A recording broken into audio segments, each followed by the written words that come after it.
Título do livro: Palavras do Infinito. Autor: Francisco Cândido Xavier. Humberto de Campos.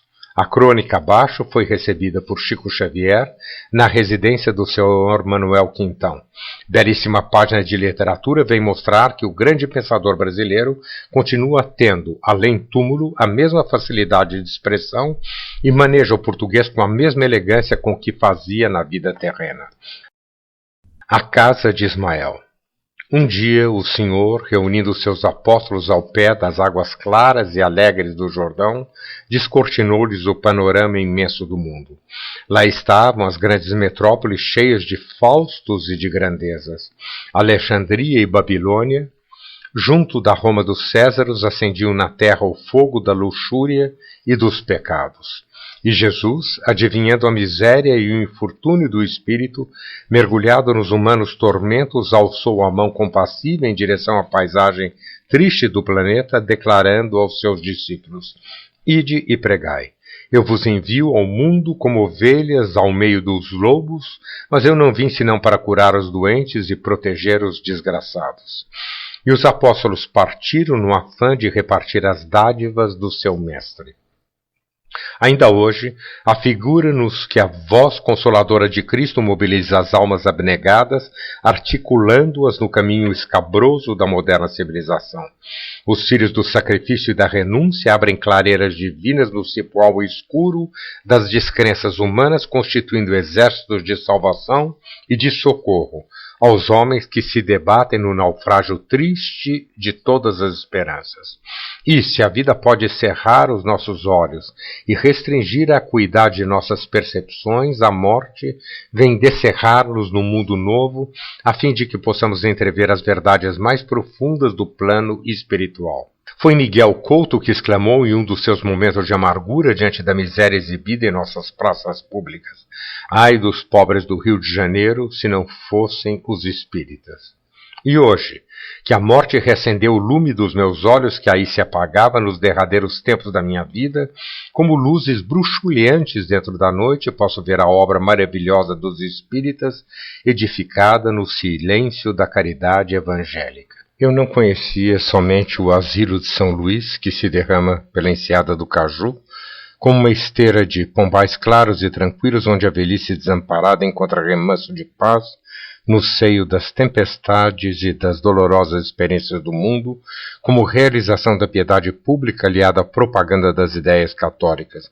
Conheci igualmente o Abrigo Teresa de Jesus e o Amparo Teresa Cristina e outras casas de proteção aos pobres e aos desafortunados do Rio de Janeiro, que um grupo de criaturas abnegadas do proselitismo espírita havia edificado.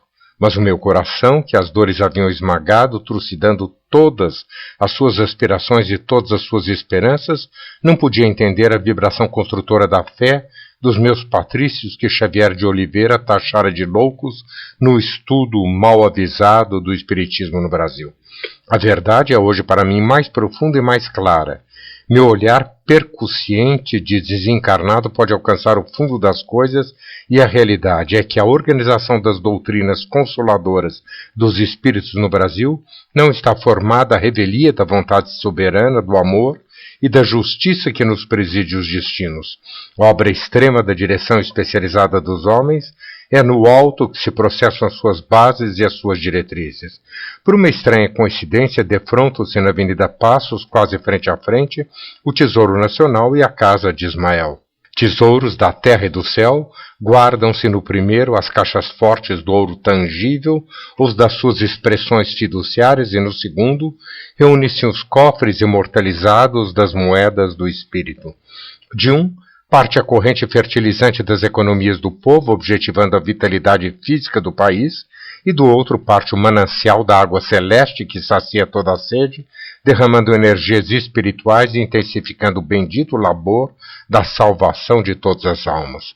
A obra da Federação Espírita Brasileira é a expressão do pensamento imaterial dos seus diretores, do plano invisível, indene de qualquer influenciação da personalidade dos homens. semelhantes àqueles discípulos que partiram para o mundo como o sal da terra, na feliz expressão do Divino Mestre, os seus administradores são intérpretes de um ditame superior, quando aliados de sua vontade individual para servir ao programa de amor e de fé ao qual se propuseram. O roteiro da sua marcha é conhecido e analisado no mundo das verdades do Espírito, e a sua orientação nasce da fonte das realidades superiores e eternas, não obstante todas as incompreensões e todos os combates.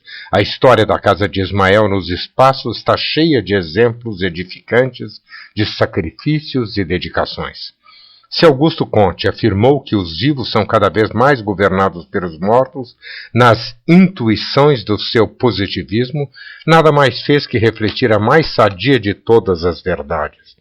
A federação que guarda consigo as primícias da sede do tesouro espiritual da terra de Santa Cruz não está de pé somente à custa do esforço dos homens, que por maior que ele seja, será sempre caracterizado pelas fragilidades e pelas fraquezas. Muitos dos seus, sempre diretores desencarnados, aí se conservam como aliados do exército da salvação que ali se reúne.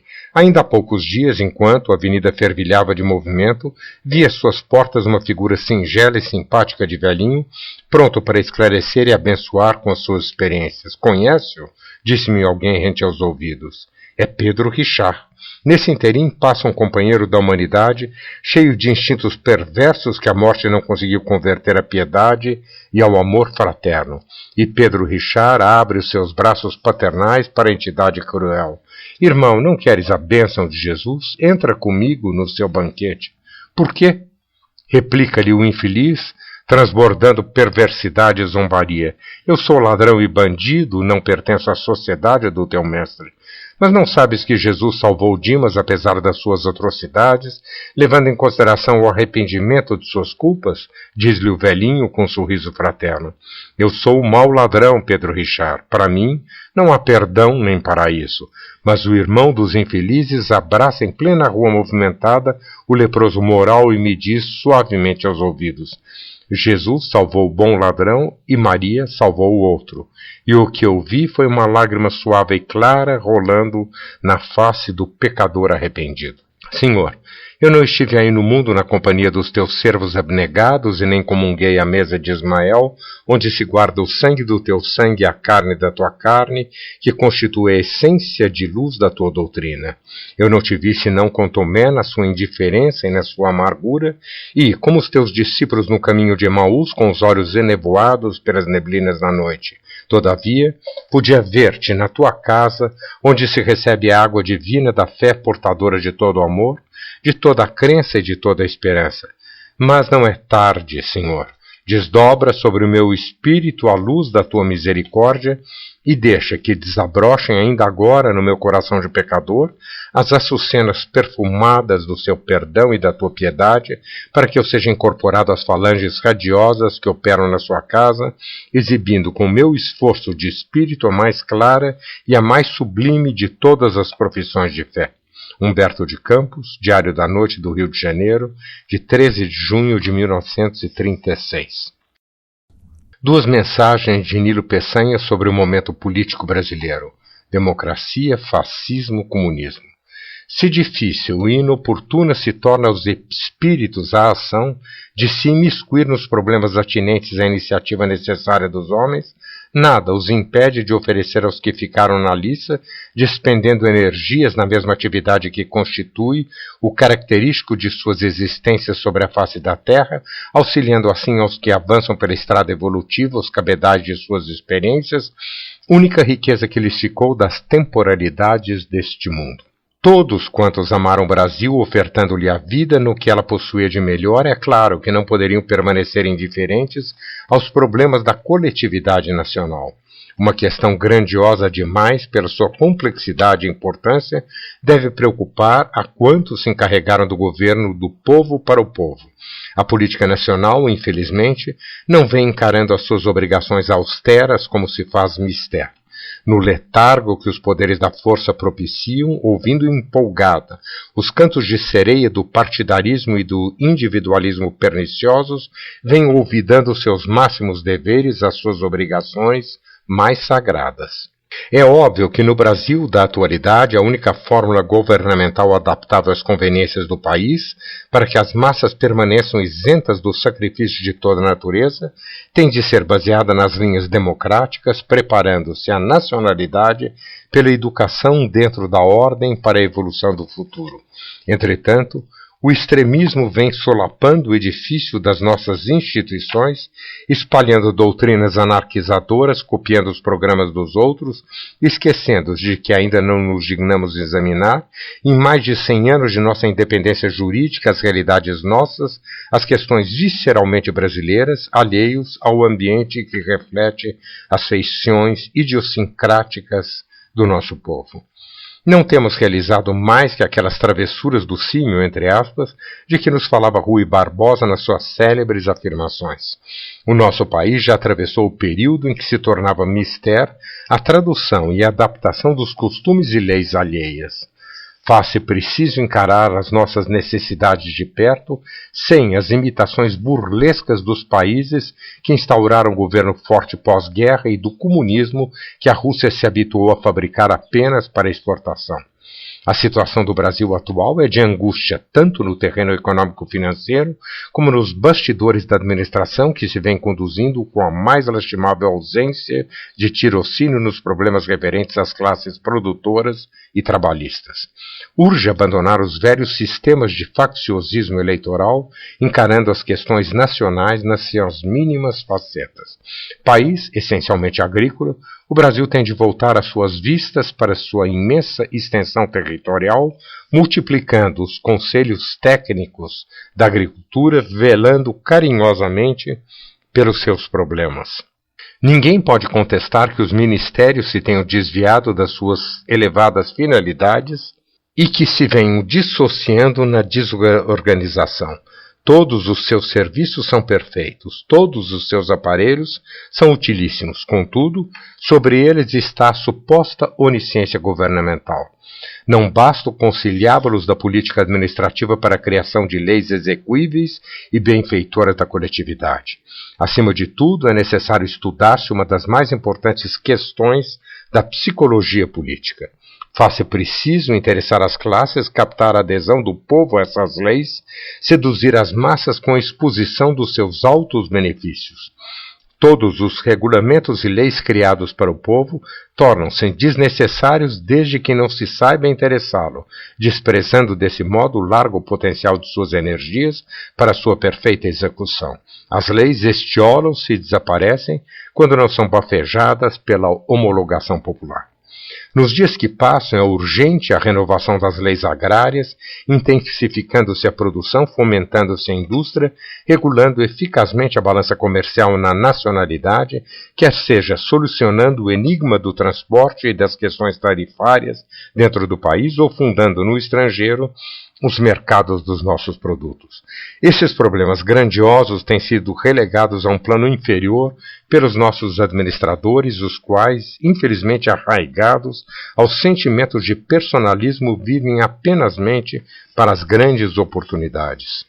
Faz-se necessário melhorar as condições das classes operárias antes que elas se recordem de o fazer segundo as suas próprias deliberações, entregando-se à sanha de malfeitores que, sob as máscaras da demagogia e a pretexto de reivindicações, vivem no seu seio para explorar-lhes os entusiasmos vibrantes que se exteriorizam sem objeto definido. A maioria das nossas realidades, por enquanto, estão dentro dos problemas da assistência social, descurada por grande parte dos governantes. Os que vivem preconizando os partidos novos, apregoando o mesmo facciosismo de sempre, se esquecem de que a nação precisa, antes de tudo, do livro e da higiene, das obras de assistência sob todos os seus aspectos. Todavia, o que nós podemos esperar? Mais vale uma experiência que sem conselhos, diz o brocardo popular. Quando aí andávamos, a mesma venda nos obscurecia os olhos. Procuremos, contudo, apresentar o fruto dos nossos trabalhos passados, que equivale a um patrimônio sagrado de experiências. Deus ilumine o Brasil, permitindo que ele cumpra a sua missão sublime como pátria do Evangelho no concerto das nacionalidades. Nilo Peçanha, recebida em Pedro Leopoldo, a 31 de julho de 1935.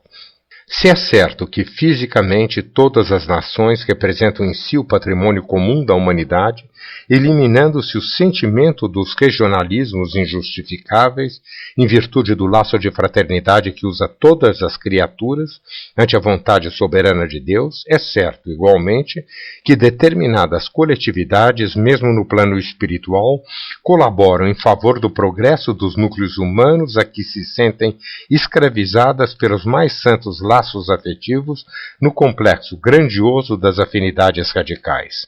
Não poderão, portanto, constituir nenhuma surpresa os nossos propósitos de personalidades desencarnadas tentando imprimir um novo surto ao pensamento de evolução do povo brasileiro, concitando todos aqueles que se encontram nos bastidores da política administrativa à solução dos nossos problemas de ordem econômica e social.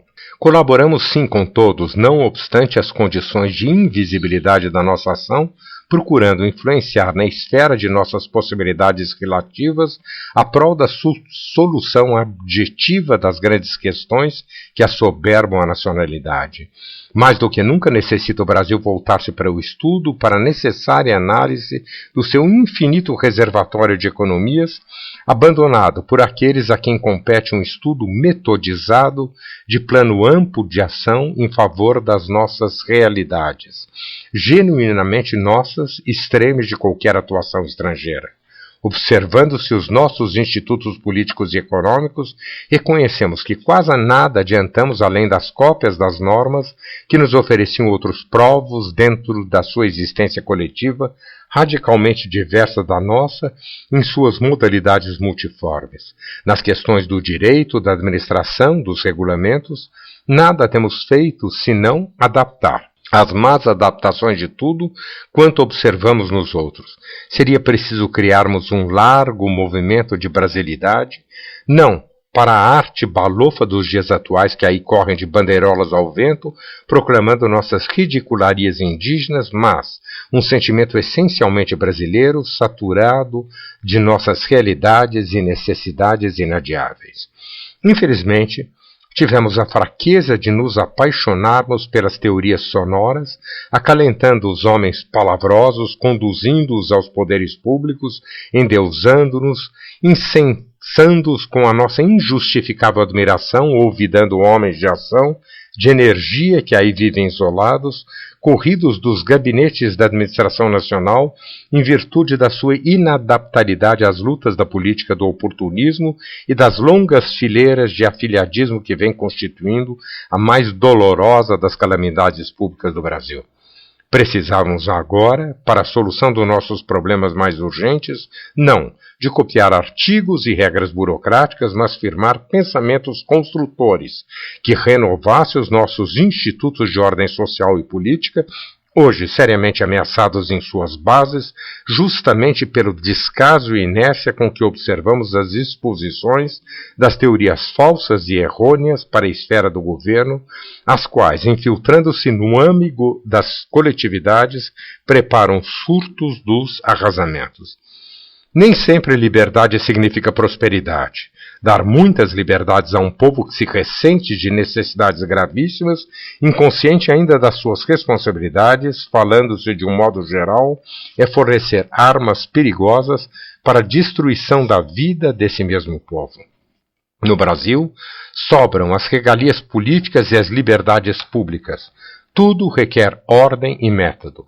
As coletividades brasileiras fazem mais questão do direito da higiene e do conforto necessário, do pão e da escola, que do direito irrisório do voto, dentro das lutas de clã e no ambiente viciado dos partidos. O povo brasileiro tem colhido inúmeras ilusões nas experiências coletivas, conquistadas muitas vezes à força de sangue nos seus deploráveis movimentos revolucionários. Revolução implica em si destruição de tudo quanto está feito. Mais prudente seria que pudéssemos observar constantemente a evolução geral, conseguindo norteá-la para um caminho de benefícios generalizados para a coletividade.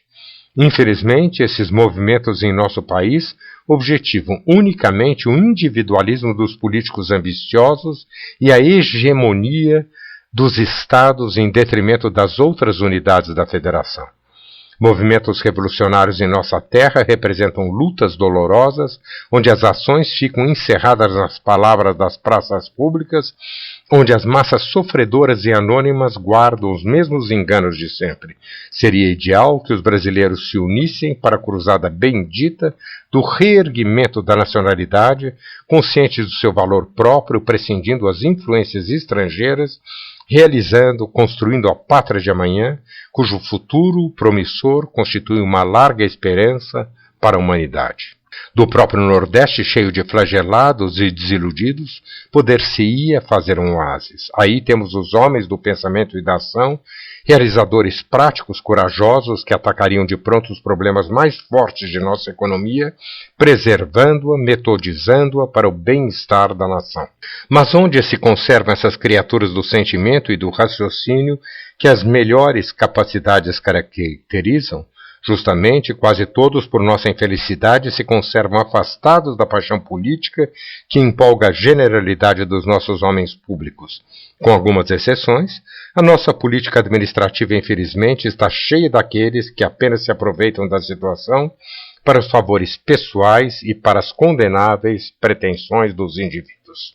O sentimento da solidariedade das classes, do amparo social, que deveriam constituir as vigas mestras de um instituto de governo, são relegados para um plano inferior a fim de que saliente o partido, a pretensão, o chefe, a figura centralizadora de cada um em desprestígio de todos.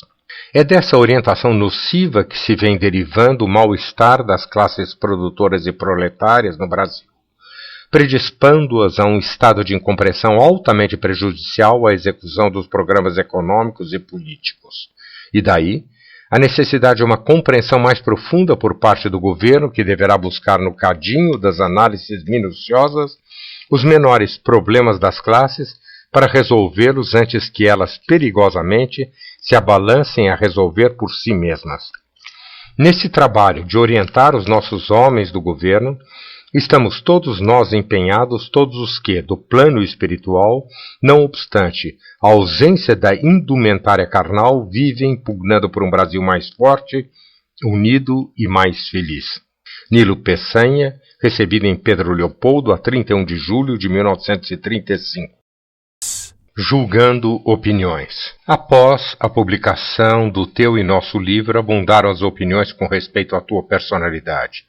Embora já tão conhecidas as questões espíritas, não faltou quem te considerasse um sujeito anormalíssimo, apesar de constituir o teu caso de mediunidade um fato vulgaríssimo, portas adentro da psicologia, definido pelos psiquiatras entendidos na matéria, que classificam sem admitir contestação o problema mediúnico dentro do subconsciente como um cisto metido em álcool para estudo. Alguns se abalançaram a crer que somos nós quem escreve através dos teus dedos. Outros, porém, honraram a tua cabeça com uma privilegiada massa encefálica. Outros ainda, concedendo-te um extraordinário poder de assimilação e uma esquisita multiplicidade de característicos individuais, viram na tua faculdade uma questão simplíssima de inteligência, não obstante a acusação de outrem, de que conseguiste apenas nos desfigurar e empobrecer. Tudo está bem. Subconsciência, mediunismo, psicopatia, loucura, simulação, anormalidade, fenômeno, estupidez ou espiritomania. O que é certo é que apreciaste os nossos desarrazoados e nós nos comprazemos na tua janelinha através da qual gesticulamos e falamos para o mundo. E se almas caridosas têm vindo para espicaçar-lhe o desejo de uma beatitude celestial para cada morte, aplicando sedativos às suas chagas purulentas, não me animam semelhantes objetivos. Não lhe darei consolações nem conselhos. Grande soma de desprezo pude acumular felizmente pela sua vida detestável, onde a púrpura disfarça a gangrena. Deus não me deu ainda a funda de Davi para vencer esse eterno Golias da iniquidade. Não é porque eu tenha sido aí um santo que eu não fui. Ambientes existem que revoltam certas individualidades, sem amoldá-las a seu modo, e fora do abismo experimenta-se o receio de uma nova queda.